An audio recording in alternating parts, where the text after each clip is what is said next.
ഈശോ മിശിഹായിൽ ഏറ്റവും സ്നേഹിക്കപ്പെട്ടവരെ, നമുക്കറിയാം പലവിധ പ്രതിസന്ധികളൊക്കെ കാരണം ഹൃദയം നുറുങ്ങി വേദനയോടെ നിരാശയോടെ ഇരിക്കുന്ന അനേകം വ്യക്തികളുണ്ട്. ഇന്ന ദിവസം നമ്മൾ പഠിക്കാനായിട്ട് പോകുന്ന ഈ വചനം ചെറിയൊരു വചനമാണ്.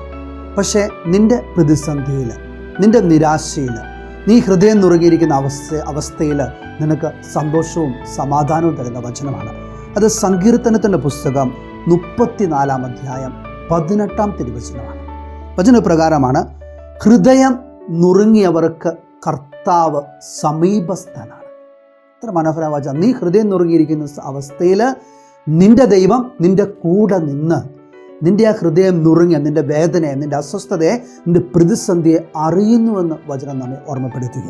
അതിനുശേഷം പറയുക, മനം ഉരുകിയവരെ അവിടുന്ന് രക്ഷിക്കുന്നു.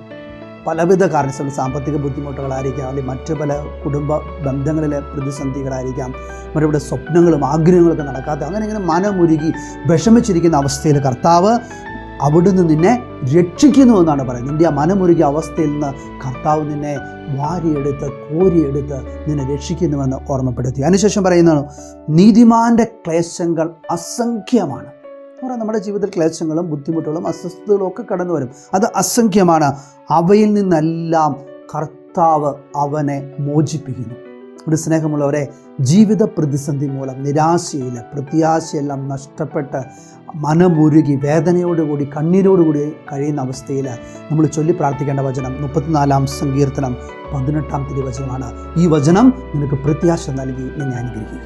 നമുക്കൊരു നിമിഷം പ്രാർത്ഥിക്കാം. കർത്താവായ ഈശോയേ, പലവിധ ബുദ്ധിമുട്ടുകളും ക്ലേശങ്ങളും കണ്ണീരോടുകൂടി ഹൃദയം നുറുങ്ങി മനമുരുകി കഴിയുന്ന ഓരോ സഹോദരങ്ങളെ തങ്ങളുടെ കരങ്ങളിലേക്ക് സമർപ്പിച്ച് പ്രാർത്ഥിക്കുന്നു. 34 സങ്കീർത്തനം 18 വചനത്തിൻ്റെ ശക്തി അവരിലേക്ക് പ്രത്യാശയും സന്തോഷവും സമാധാനവും പ്രദാനം ചെയ്യുകയും അവരുടെ മനമുരുകുന്ന മേഖലകളെ നിൻ്റെ കൃപയാൽ നിറച്ച് അവിടുന്ന് അനുഗ്രഹിക്കുകയും ചെയ്യുമാറാകണമേ. ഇപ്പോഴും എപ്പോഴും എന്നേക്കും. ആമേൻ.